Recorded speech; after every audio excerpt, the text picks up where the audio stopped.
तो जय हिंद सभी को। दोस्तों एयरफोर्स 2/26 का नोटिफिकेशन जारी कर दिया गया है। आपको जानना जरूरी होगा क्योंकि आपने अभी रिसेंटली 12th पास किया है तो ये वैकेंसी आपके लिए इंपॉर्टेंट हो जाती है। क्या क्राइटेरिया है, कैसे सिलेक्शन लेना है, सिलेबस क्या है और हाइट चेस्ट वेट आपका किस तरह से रहने वाला है, सारा कुछ इस वीडियो में जानने वाले हैं। तो चलिए शुरू करते हैं। तो एयरफोर्स की जो वैकेंसी आई है ये कौन सी है, देखिए ये है आपकी 2/, तो ये जो वैकेंसी है आपकी ये है आपकी 2/,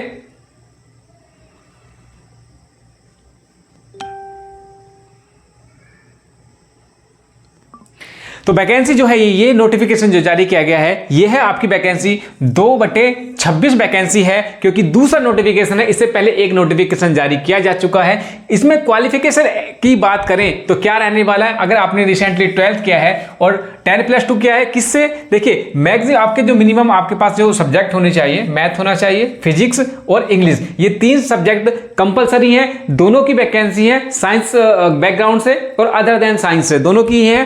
तो आपके पास मैथ, फिजिक्स और इंग्लिश, ये आपकी साइंस वाली बात हो गई, ये साइंस के लिए है। और इसमें आपको मिनिमम 50% आपके पास ऑल ओवर होने चाहिए और इसके साथ साथ इंग्लिश में भी आपके 50% होने चाहिए। ऐसे समझ के चलिए कि जो रिक्वायरमेंट इसमें है ओवरऑल जो होगी,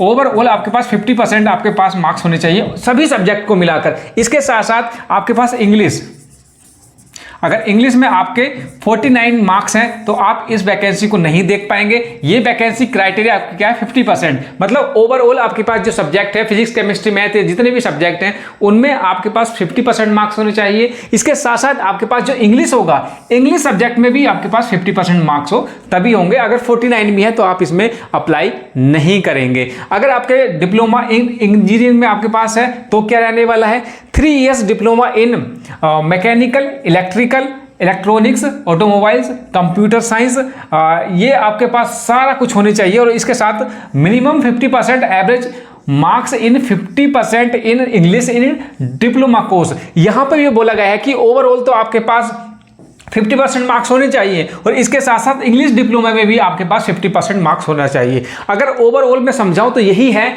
कि आपके पास फिजिक्स, केमिस्ट्री, मैथ, अगर साइंस सब्जेक्ट है 50% उसमें मार्क्स, 50% आपके पास इंग्लिश में कंपलसरी ही है, होना ही चाहिए। ये आपका वोकेशनल कोर्स के बारे में बात कर ली है। आगे देखते हैं। तो इसमें जो मिनिमम एज है आपके 17.5 साल आपकी एज होनी चाहिए। मैक्सिमम जो है आपकी 21 साल एज होनी चाहिए। ये आपकी एज क्राइटेरिया है। और कैंडिडेट बोर्न बिटवीन 2 जुलाई 2005 से लेकर 2 जनवरी 2009 के बीच में आपका जो जन्म हुआ है वो होना चाहिए। इसके लिए आप एलिजिबल हो जाते हैं। एज रिलैक्सेशन भी आपको जो इनका नोटिफिकेशन निकला है उसके हिसाब से आपको दिया जाएगा।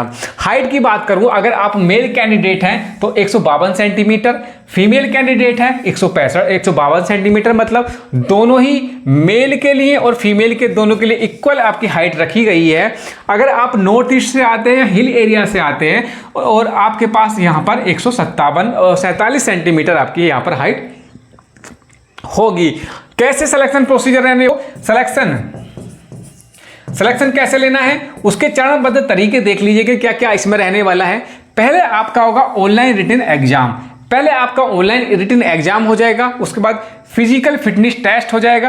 क्या क्या होगा आगे बात करेंगे। एडेबिलिटी टेस्ट पहला हो जाएगा, फिर एडेबिलिटी टेस्ट आपका सेकंड हो जाएगा, मेडिकल एग्जामिनेशन हो जाएगा, फाइनल मेरिट लिस्ट लग जाएगी। तो ये कुछ चरण हैं, ये कुछ आपके स्टेप होने वाले हैं जिससे कि आपको सिलेक्शन लेना है, जरूरी है। आगे बात करें आपकी किस तरह से आपके सब्जेक्ट स्ट्रीम रहने वाला है, ड्यूरेशन और सब्जेक्ट कवर्ड होंगे इसमें, वो उसके बारे में बात कर लेते हैं। अगर आप साइंस सब्जेक्ट रखते हैं, जैसे मैंने बताया फिजिक्स आपके पास है, मैथ है आपके पास, तो इसमें ड्यूरेशन जो होगा आपका 60 मिनट्स आपको दिए जाएंगे। सब्जेक्ट इसमें जो कवर होंगे इंग्लिश होगा, फिजिक्स होगा, मैथमेटिक्स होगा और ये 10+2 सिलेबस सीबीएसई बोर्ड के माध्यम से, मतलब जो उसमें पढ़ा है वही सब्जेक्ट इसमें कवर किए जाएंगे। आगे बात करें अदर देन साइंस के लिए क्या है, आपको 45 मिनट्स यहाँ पर मिलने वाले हैं। यहाँ पर आपको इंग्लिश हो जाएगी, रीजनिंग हो जाएगी, जनरल अवेयरनेस यहाँ पर आपको देखने को मिलेगी। तो ये दो बात कर लिया हमने साइंस की, देन साइंस की, मतलब जिसके बाद फिजिक्स और मैथ है, और यहाँ पर फिजिक्स मैथ नहीं है। तो अदर देन साइंस अगर दोनों है, अदर देन साइंस, साइंस और अदर के लिए क्या है, अगर 45 मतलब 85 मिनट्स यहाँ पर आपको देखने को मिलेंगे। और all above subjects, all the above जितने भी हैं वो सारे के सारे इसी में इंक्लूड हो जाएंगे। तो ये साइंस की है, ये अदर देन साइंस की है, और ये बोथ साइंस एंड अदर, अगर दोनों में अप्लाई कर सकते हैं, साइंस वाले में भी अप्लाई कर सकते हैं, अदर देन साइंस वाले में। इसमें क्या होगा, इसमें जो निगेटिव मार्किंग आपकी होने वाली है, यहां पर निगेटिव मार्किंग होगी 0.25, ये आपकी यहां पर निगेटिव मार्किंग रहने वाली है। आगे बात करें एयरफोर्स अग्निवीर के लिए किस तरह से आपका रनिंग टेस्ट होने वाला है, क्योंकि आपको मैंने बताया था कि इसमें आपका पीएफटी हो जाएगा, फिजिकल फिटनेस टेस्ट फेज 2 में, उसके बाद आपका होगा the PET divided into 2 part. ये जो आपका फेज 2 है ये 2 पार्ट में होगा, पीएफटी 1, पीएफटी 2। पीएफटी 1 में क्या होगा, देखिए मेल कैंडिडेट है, 1.6 किलोमीटर की आपकी रनिंग होगी। उसके बाद फीमेल की कितनी होगी, 1.6 किलोमीटर की यहाँ पे भी रनिंग होगी। हाइट दोनों की सेम रहने वाली है, जैसा कि मैंने पहले बताया था। टाइम जो मिलेगा, मेल कैंडिडेट को आपको 7 मिनट में करना होगा, और फीमेल कैंडिडेट को आपको 8 मिनट में यहाँ पर ये जो रनिंग है वो पास करनी अनिवार्य है। अगर आगे बात करें और मेल कैंडिडेट की आप बात करते हैं स्टैंड एंड एंड्योरेंस एक्सरसाइज के बारे में, तो यहां पर आपको मेल कैंडिडेट को पुशअप करना पड़ेगा, 10 करने पड़ेंगे 1 मिनट में। उसके बाद सिटअप करना पड़ेंगे 10 1 मिनट में, ये भी। उसके बाद स्क्वाट करने पड़ेंगे 20, यहां पर भी 1 मिनट में। और जो भी एक्सरसाइज होगी उसमें आपको 2 मिनट का समय यहां पर मिलने वाला है। एक एक्सरसाइज के बाद दूसरी जो एक्सरसाइज होगी वहां पे 2 मिनट का समय आपको मिलेगा। अब बात करते हैं फीमेल कैंडिडेट के लिए कि फीमेल कैंडिडेट के लिए इसमें क्या कुछ होगा। तो देखिए सीट आपको मारने पड़ेंगे 10, ये आपको 1.5 मिनट यहां पर मिलने वाला है। स्क्वाट करने पड़ेंगे 15 और यहां पर 1 मिनट मिलेगा। इनको भी 2 मिनट का समय मिलेगा एवरी एंड ईच एक्सरसाइज को कंप्लीट करने के लिए। आगे बात करते हैं और फीस की बात करें, ऑल कैंडिडेट, चाहे आप जर्नल हो, ओबीसी हो, एससी, एसटी या ईडब्ल्यूएस, सभी के लिए कितनी फीस है आपकी यहाँ पर 550 रुपये प्लस जीएसटी। जो ऑनलाइन पेमेंट होगा, जो चार्ज लगेगा वो यहाँ पर आपको पेमेंट करनी पड़ेगी। इसकी इंपॉर्टेंट डेट्स देख लेते हैं कि इसकी इंपॉर्टेंट डेट्स क्या रहने वाली है। एप्लीकेशन स्टार्ट हो जाएगी आपकी 11 जुलाई 2025 से। लास्ट डेट ऑफ अप्लाई क्या होगा, 31 जुलाई तक आप इसको भर सकते हैं। जो पेमेंट है वो भी आप 31 तारीख तक कर सकते हैं। एग्जाम डेट आपकी 25 सितंबर 2025 तक रहने वाली है। और एडमिट कार्ड आपके 2 डेज बिफोर एग्जामिनेशन ये रहने वाला है, मतलब जो एग्जामिनेशन होगा उससे 2 दिन पहले आपका दिया जाएगा। यहां पर भी देखिए जर्नल है, ओबीसी है, ईडब्ल्यूएस है, एससी एसटी, सभी के लिए 550 रुपए की फीस यहां पर लगने वाली है। तो ये सब कुछ था। आई होप सो कि आपको ये समझ आया होगा।